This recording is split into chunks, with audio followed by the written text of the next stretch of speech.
Hello guys, আসসালামু আলাইকুম। আজকের রেসিপিতে থাকছে দেশি স্টাইলে ঘরোয়া উপকরণ দিয়েই স্পাইসি মশলা পাস্তা। খুবই অল্প সংখ্যক উপকরণ দিয়েই এই মশলা পাস্তাটি তৈরি করা সম্ভব। খেতে কিন্তু দুর্দান্ত। আশা করছি আজকের রেসিপিটি আপনাদের কাছে খুবই ভালো লাগবে। ভালো লেগে থাকলে ভিডিওটি স্কিপ না করে সম্পূর্ণ ভিডিওটি দেখে নেবেন। আর অবশ্যই ভিডিওটি ভালো লেগে থাকলে like, comment, share and subscribe করে দেবেন। পাশে থাকা বেল আইকনটি অন করে দিবেন যাতে পরবর্তী ভিডিওর নোটিফিকেশন সর্বপ্রথম আপনার কাছে পৌঁছায়। তো চলুন ভিডিও শুরু করা যাক। আজকে আমি যেহেতু অল্প কিছু উপকরণ দিয়ে মজাদার সাথে পাস্তা রেসিপি তৈরি করব, তাই প্রথমেই 150 গ্রাম পরিমাণ পাস্তা নিয়েছি। আর এখানে চুলায় একটি ননস্টিকের কড়াই বসিয়ে দিয়েছি, তাতে পর্যাপ্ত পরিমাণে পানি গরম করতে রেখেছি। পানি যখন ফুটতে শুরু করেছে তখন আমি এখানে পানির মধ্যে দিয়ে দিচ্ছি।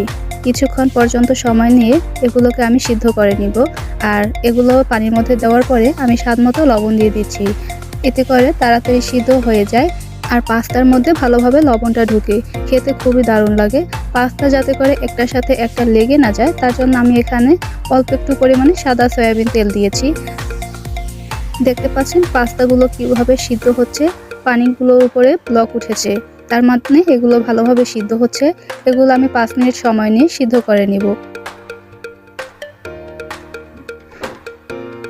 আমি চুলার হিটটা মিডিয়াম রেখে সিদ্ধ করে নিচ্ছি আর একটু পরপর একটু নেড়ে চেড়ে নিচ্ছি।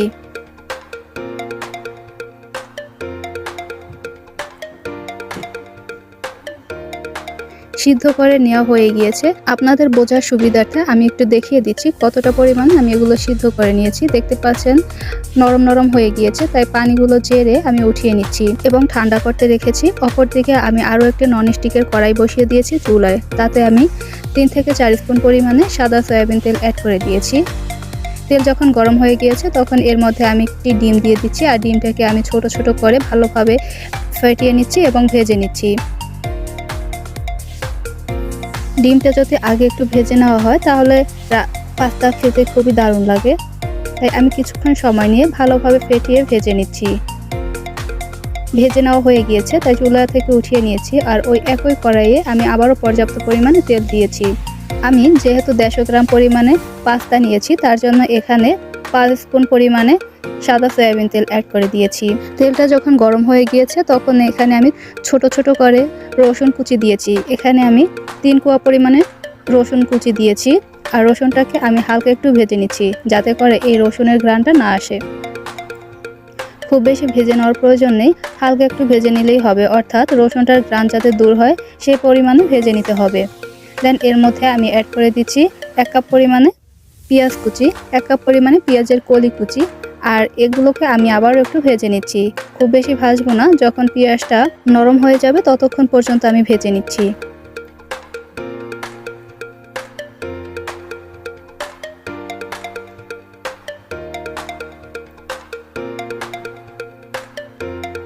কিছুটা সময় আমি ভেজে নিয়েছি। এখন এর মধ্যে আমি অ্যাড করে দিচ্ছি 1 কাপ পরিমাণে টমেটো কুচি। টমেটোগুলোকে আমি ছোট ছোট করে কেটে নিয়েছি যাতে করে এগুলো তাড়াতাড়ি সিদ্ধ হয়ে যায় এবং খেতে দারুণ লাগে। টমেটো কুচি দিয়েও আমি কিছুক্ষণ সময় নিয়ে ভেজে নিচ্ছি। এখন দিয়ে দিচ্ছি কাঁচামরিচ কুচি। কাঁচামরিচ দিয়েও একটু নেড়ে চেড়ে নিচ্ছি। আর দেখতে পাচ্ছেন কড়াইটা কেমন লেগে লেগে আসছে, তাই আমি এর মধ্যে অল্প একটু পরিমাণে পানি অ্যাড করে দিয়েছি। দিয়ে দিচ্ছি লাল মরিচের গুঁড়ো 1 চা চামচ, হলুদের গুঁড়ো 1/2 চামচ, জিরা গুঁড়ো 1 চামচ, আরও দিয়ে দিচ্ছি স্বাদ মতো লবণ। এখন মশলাটাকে আমি কিছুক্ষণ সময় নিয়ে কষিয়ে নিচ্ছি। আর একটা কথা বলে রাখি, আমি যেহেতু এখানে গুঁড়ো মরিচ এবং কাঁচামরিচ অ্যাড করে দিয়েছি, আপনারা চাইলে যে কোনো একটি মরিচ স্কিপ করতে পারেন যদি আপনারা ঝালের পরিমাণটা কম খান। আরও দিয়ে দিচ্ছি এর মধ্যে টমেটো সস। টমেটো সসটা সম্পূর্ণ অপশনাল। এগুলোকে আমি নেড়ে চেড়ে নিয়েছি আবারও। দেন এর মধ্যে অ্যাড করে দিয়েছি সবজি, আগে থেকে আমি সিদ্ধ করে নিয়েছি শীতকালীন সবজিগুলো।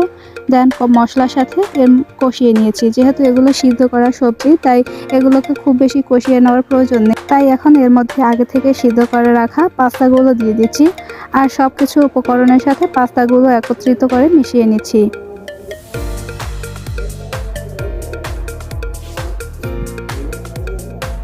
মিশিয়ে নেওয়া হয়ে গিয়েছে, তাই এর মধ্যে আমি অ্যাড করে দিচ্ছি আগে থেকে ভেজে রাখা ডিমগুলো। আরও দিচ্ছি ধনিয়া পাতা।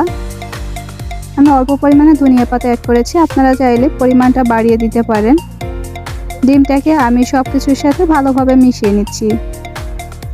এভাবে করে কিছুক্ষণ সময় নিয়ে ভালোভাবে নেড়েচেড়ে মিশিয়ে নিচ্ছি সবগুলোকে।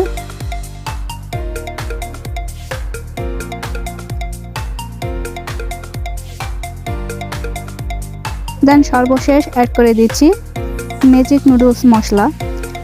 যদি ম্যাজিক নুডলস মশলা না থাকে তাহলে নুডলসের মশলা দিয়েও এগুলো রান্না করা সম্ভব, আর এটি যদি না থাকে তাহলে স্কিপ করতে পারেন। মশলাটা দিয়ে আমি আবারও ভালোভাবে নেড়েচেড়ে একত্রিত করে মিশিয়ে নিচ্ছি।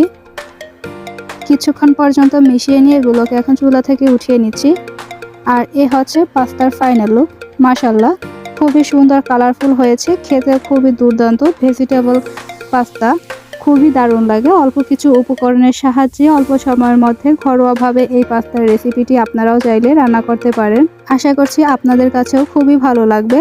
তো আজকে আমার ভিডিওটি আপনাদের কাছে কেমন লেগেছে অবশ্যই আপনাদের ব্যক্তিগত মতামত কমেন্ট বক্সে জানিয়ে দিবেন। তো আজকে এ পর্যন্তই। ভালো থাকবেন, সুস্থ থাকবেন এবং পরবর্তী ভিডিও দেখার জন্য অবশ্যই ভিডিওতে like, comment, share and subscribe করে দেবেন। পাশে থাকা বেল আইকনটি অন করে দিবেন যাতে পরবর্তী ভিডিও নোটিফিকেশন সর্বপ্রথম আপনার কাছে পৌঁছায়। আল্লাহ হাফেজ।